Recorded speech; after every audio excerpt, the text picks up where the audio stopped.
Rajwati academy learning platform के daily current news program में आपका स्वागत है। अभी आप देख रहे हैं डीसीएन विथ वाल्मीकि सिंह यादव विश्लेषण मतलब DCN. Daily current news program में हम आज चर्चा करेंगे भारत के पूर्व राष्ट्रपति और missile man doctor APJ Abdul Kalam के बारे में, उनकी बायोग्राफी के बारे में। कलाम साहब ने हमारे देश के लिए किन किन पदों पर काम कर हमारे देश को बेहतर बनाने का काम किया, हमारी कॉन्स्टिट्यूंसी को और हमारे संवैधानिक पद पर किस प्रकार उन्होंने अपना एक महत्वपूर्ण जीवन को स्वीकारा। कमाल के कलाम धरोहर के नाम पर थे सिर्फ 2 सूटकेस, इसी पर हम लोग चर्चा करेंगे। कमाल के कलाम धरोहर के नाम पर थे सिर्फ 2 सूटकेस। अब्दुल पाकिर जैनुल अब्दीन अब्दुल कलाम का जन्म 15 अक्टूबर 1931 ईस्वी में हुआ था और उनकी मृत्यु 27 जुलाई 2015 को हुई थी। इन्हें मिसाइल मैन और जनता के राष्ट्रपति के नाम से भी जाना जाता है। भारतीय गणतंत्र के 11वें नवनिर्वाचित राष्ट्रपति थे। वे भारत के पूर्व राष्ट्रपति, जाने माने वैज्ञानिक और अभियंता यानी इंजीनियर के रूप में विख्यात थे। उन्होंने सिखाया कि जीवन में चाहे जैसी भी परिस्थिति क्यों न हो, पर जब आप अपने सपनों को पूरा करने के ठान लेते हो तो उन्हें पूरा करके ही रहते हो। अब्दुल कलाम मौजूदी के विचार आज भी युवा के पीढ़ी को आगे बढ़ाने के लिए प्रेरित करती है। देश के युवाओं के दिलों पर राज करने वाले मिसाइल मैन और पूर्व राष्ट्रपति एपीजे अब्दुल कलाम को 27 जुलाई की पुण्यतिथि थी। इस मौके पर देश में हर कोई उन्हें याद कर रहा है। कलाम का व्यक्तित्व सिखाता है कि इंसान की सबसे बड़ी खूबसूरती उसकी विनम्रता है। सिर से पांव तक लोगों के लिए प्रेरणा स्रोत रहे कलाम साहब की हर एक बात निराली थी। महात्मा गांधी के बाद लोगों के लिए पूजनीय बने कलाम के बारे में कहा जाता है कि वे कुरान और भागवत गीता दोनों का ही अध्ययन करते हैं। कलाम साहब की मृत्यु 27 जुलाई 2015 को हुई। इस मौके पर तमाम हमारे देश के संवैधानिक पद पर जो व्यक्ति है उन्होंने कलाम साहब को याद किया। साथ ही भारतीय जनताओं ने भी कलाम साहब की व्यक्तिगत भावनाओं को प्रदर्शित करने का कार्य किया। कलाम साहब ने जो भी कार्य किया हमारे देश के लिए एज ए प्राइम मिनिस्टर और एज ए साइंटिस्ट, जो काफ़ी महत्वपूर्ण था और प्रशंसनीय था। कलाम साहब की मिलती जुलती गाथा महात्मा गांधी पर थी। महात्मा गांधी के बाद देश में जो पूजनीय थे वो कलाम थे। सभी रिलीजन्स, सभी वर्ग के लोग कलाम को सैल्यूट करते थे। कलाम कुरान और भागवत दोनों का ही अध्ययन करते थे। कर्मों में गीता और बोली में कुरान की मिठास, इसकी वजह से उनके कर्मों में गीता का असर और बोली में कुरान की मिठास दिखती थी। सदा जीवन और उच्च विचार को मानने वाले कलाम साहब के जीवन से जुड़े कुछ ऐसे भी किस्से हैं जो आपको हर पल नई बातों को सोचने के लिए प्रेरित करती है। ऐसा ही एक रोचक किस्सा है उनके राष्ट्रपति भवन जाने का। जब कलाम साहब राष्ट्रपति के लिए नॉमिनेट किए गए और इलेक्शन बाई जीते, उन्हें पक्ष और विपक्ष दोनों की सहमति मिली।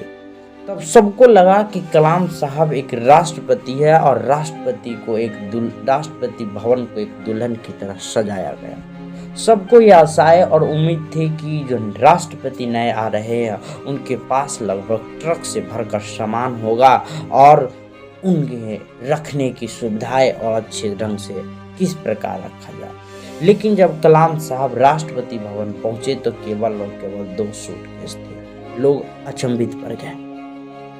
धरोहर के नाम पर थे सिर्फ 2 सूटकेस। दरअसल डॉक्टर एपीजे अब्दुल कलाम को जब राष्ट्रपति चुना गया तो उनके स्वागत में राष्ट्रपति भवन को जमकर सजाया गया। तमाम तैयारियां ऐसी की गई थी कि नए राष्ट्रपति का सामान ठीक ढंग से रखा जाएगा, क्योंकि हर किसी को उम्मीद थी कि देश के राष्ट्रपति के पास कम से कम ट्रक भरकर सामान तो होगा। लेकिन हुआ इसके ठीक उल्टा, क्योंकि कलाम साहब राष्ट्रपति भवन महज 2 सूटकेस लेकर पहुंचे थे। ये उनकी पूरी जिंदगी की धरोहर है।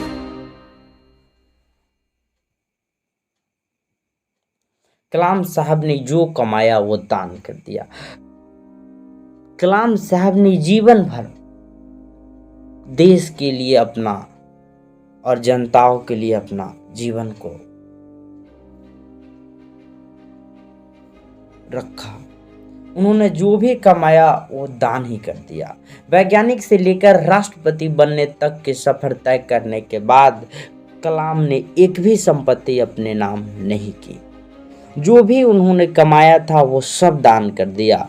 जिंदगी भर कलाम साहब ने जहां भी नौकरी की वहां की गेस्ट हाउस या फिर सरकारी आवासों में जीवन व्यतीत किया।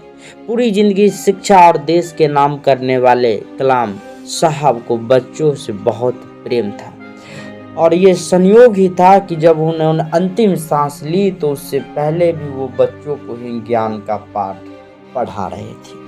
जब कलाम साहब की मौत हुई तो वो मौत कलाम साहब ने कभी सोचा भी न था कि हमारी मौत ऐसी हो सकती। किसी ने नहीं सोचा था। सबका कहना था कि कलाम साहब अभी ठीक है। लेकिन जब वो बच्चों को ज्ञान का पाठ पढ़ा रहे थे उसी समय डॉक्टरों का कहना था, एक रिपोर्ट में बताया गया कि शायद उनका ब्लड प्रेशर बढ़ गया और दिल की धड़कनें तेज होने के कारण उनकी मौत। वो उस समय बच्चों को लेक्चर दे रहे थे कि जीवन को किस प्रकार संवारा जाए। कलाम साहब खास बातें अब देखिए। अबुल पकीर जैनुल अबदीन अब्दुल कलाम उनका पूरा नाम था। इनका जन्म 15 अक्टूबर 1931 रामेश्वरम तमिलनाडु में हुआ था। वे भारत के एक राष्ट्रपति, जाने माने वैज्ञानिक और अभियंता के रूप में देश में जाने जाते थे। बच्चों से बेहद प्यार करने वाले एपीजे अब्दुल कलाम ने बहुत सारी किताबें भी लिखी। भारतीय गणतंत्र के वो 11वें नवनिर्वाचित राष्ट्रपति भी रहे थे। अब जानिए कलाम साहब ने किन किन पुस्तकों को लिखे। कलाम साहब ने साहित्य के रूप से भी अपने विचार को 4 पुस्तकों में समाहित किया, जो इस प्रकार है: India 2020 a vision for the new millennium, my journey तथा ignited minds, unleashing the power within India. इन 4 पुस्तकों का कई भारतीय तथा विदेशी भाषाओं में ट्रांसलेट अनुवाद हो चुका है। इस प्रकार यह भारत के एक विशिष्ट वैज्ञानिक भी थे, जिन्होंने 40 से अधिक विश्वविद्यालय और संस्थानों से डॉक्टर की मानद उपाधि प्राप्त हो चुकी थी। नेताओं से फन्नी गाइड, संसद का मजाक और संसद में रोज करने वाले नेताओं पर उन्होंने लिखा, are you doing well. Well में जो नेता किसी भी बात को लेकर खड़े हो जाते हैं, न तो पक्ष की सुनते हैं, न तो विपक्ष पक्ष की सुनता है, न तो पक्ष विपक्ष की सुनता है। उन्होंने इस पर एक बहुत ही रोचक बात बताया, फन्नी गाइड, संसद का मजाक, संसद में रोज हंगामा करने वाले नेता, आर यू डूइंग वेल। आप वेल में क्या कर रहे हो? जनता ने आपको चुनी है, इलेक्ट की है एक देश के विकास के लिए। आज न तो पक्ष विपक्ष की सुन रहा है, न तो विपक्ष पक्ष की सुन रहा है। पहले हर एक विपक्ष के नेताओं को सम्मान दिया जाता था, पक्ष के नेताओं के द्वारा, और पक्ष के नेताओं की बात सुनते थे विपक्ष, और विपक्ष की बात सुनते थे पक्ष। एक इंटरेस्टिंग हिस्टोरिकल कहानी है जो हमारे डेमोक्रेटिक्स में बहुत ही अहम भूमिका निभाती है कि जब अटल जी की तबीयत कुछ गड़बड़ हो गई थी तब उन्हें राजीव जी ने अपने फ्लाइट से अमेरिका ले गए। वहाँ उनकी इलाज बेहतर तरीके से करवाया और एक बेहतर डॉक्टर से, जो अटल जी ने भी राजीव जी को बहुत प्रशंसा की और उन्होंने कहा कि यह हमारे डेमोक्रेटिक्स की ताकत। लेकिन आज न तो पक्ष विपक्ष की सुनने को तैयार है और ना तो विपक्ष पक्ष की सुनने को तैयार। कलाम साहब जैसे कई महान नेताओं से आज के नेताओं को सीखनी चाहिए कि किस प्रकार हमें संसद में रहनी चाहिए, पार्लियामेंट में रहनी चाहिए, क्योंकि पार्लियामेंट एक व्यक्ति के द्वारा नहीं भेजा जाता। पार्लियामेंट में लाखों करोड़ों जनताओं का आशीर्वाद है, साथ है, प्रत्येक की समझदारी है, वही पार्लियामेंट में जाकर बैठता। लेकिन आज हंगामे पर हंगामे हो रहे हैं, संसद में कार्य बाधित हो रहा, जिस पर उन्होंने उस समय लिखा था कि फनी गाइड संसद का मजाक, are you doing the well.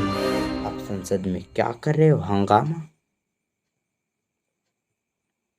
भारतीय अंतरिक्ष अनुसंधान संगठन, इंडियन स्पेस रिसर्च ऑर्गेनाइजेशन यानी इसरो, स्वभाव से बेहद ही हंसमुख और कविताओं के शौकीन 1962 में भारतीय अंतरिक्ष अनुसंधान संगठन यानी इसरो में आए थे। डॉक्टर अब्दुल कलाम को प्रोजेक्ट डायरेक्टर के रूप में भारत का पहला स्वदेशी उपग्रह SLV तृतीय प्रक्षेपास्त्र बनाने का श्रेय हासिल हुआ। इन्होंने 1980 में रोहिणी उपग्रह को पृथ्वी की कक्षा के निकट स्थापित किया, जिसके बाद ही भारत भी अंतर्राष्ट्रीय अंतरिक्ष क्लब का सदस्य बन गया। इसरो लॉन्च व्हीकल प्रोग्राम को परवान चढ़ाने का श्रेय भी इन्हें दिया जाता है। डॉक्टर कलाम ने स्वदेशी लक्ष्य भेदी गाइडेड मिसाइल को भी डिजाइन किया। कलाम साहब इंडियन स्पेस रिसर्च ऑर्गेनाइजेशन में 1965 ईस्वी में आए थे और वहां पर उन्होंने एक प्रोजेक्ट डायरेक्टर के रूप में भारत का पहला स्वदेशी उपग्रह SLV तृतीय प्रक्षेपास्त्र बनाने का श्रेय दिया गया, इन्होंने बनाया। फिर 80 में रोहिणी उपग्रह को पृथ्वी की कक्षा के निकट स्थापित किया और जिससे भारत को अंतर्राष्ट्रीय अंतरिक्ष क्लब का सदस्य बना दिया गया। रोहिणी उपग्रह को जब पृथ्वी के कक्षा में निकट कक्षा में स्थापित किया गया तब जाकर अंतर्राष्ट्रीय क्लब का सदस्य भारत बन गया और इसके साथ ही इसरो लॉन्च व्हीकल प्रोग्राम को परवान चढ़ाने का श्रेय भी इन्हें दिया जाता है।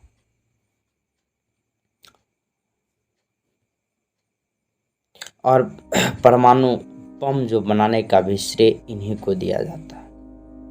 विज्ञान सलाहकार के रूप में भी कलाम ने बहुत बड़ी काम की। इसके साथ साथ वे रक्षा मंत्री के सलाहकार भी थे। इन्होंने अग्नि एवं पृथ्वी जैसे मिसाइल को विदेशी तकनीक से बनाया, स्वदेशी तकनीक से बनाया था। डॉक्टर कलाम जुलाई 1992 से दिसंबर 1999 तक रक्षा मंत्री के विज्ञान सलाहकार तथा सुरक्षा शोध और विकास विभाग के सचिव थे। उन्होंने स्ट्रेटेजिक मिसाइल सिस्टम का उपयोग आग्नेयास्त्रों के रूप में किया। इसी प्रकार पोखरण में दूसरी बार न्यूक्लियर विस्फोट भी परमाणु ऊर्जा के साथ मिलाकर किया। इस तरह भारत ने परमाणु हथियार के निर्माण क्षमता प्राप्त करने में सफलता अर्जित की। डॉक्टर कलाम ने भारत के विकास स्तर को 2020 तक विज्ञान के क्षेत्र में अत्याधुनिक करने के लिए एक विशिष्ट सोच प्रदान की थी। भारत रत्न से सम्मानित भी नहीं किया गया। यह भारत के प्रमुख वैज्ञानिक सलाहकार भी थे। वर्ष 1982 ईस्वी में वो भारतीय रक्षा अनुसंधान एवं विकास संस्थान में वापस निर्देशक के तौर पर आए और इन्होंने अपना सारा ध्यान गाइडेड मिसाइल के विकास पर केंद्रित किया। जुलाई 1992 में वह भारतीय रक्षा मंत्रालय के सलाहकार बने। उनकी देखरेख में भारत ने 1998 में पोखरण में अपना दूसरा सफल परमाणु परीक्षण किया और परमाणु शक्ति से संपन्न राष्ट्र की सूची में शामिल हुआ। कलाम ने वर्ष 1989 में प्रशासकीय सेवा के क्षेत्र में पद्म भूषण से सम्मानित किया गया था। डॉक्टर कलाम को भारत के सर्वोच्च नागरिक सम्मान भारत रत्न से 1997 में सम्मानित किया गया। और 27 जुलाई 2015 को आकस्मिक इनकी मौत हो जाती है, जो हम लोगों के लिए बहुत ही दुखद है। इन्होंने एक कोट्स लिखा, if you want to shine like as a sun, first burn like a sun. तो देश दुनिया की खबरों को जानने के लिए सब्सक्राइब करें राजवती एकेडमी लर्निंग प्लेटफॉर्म को।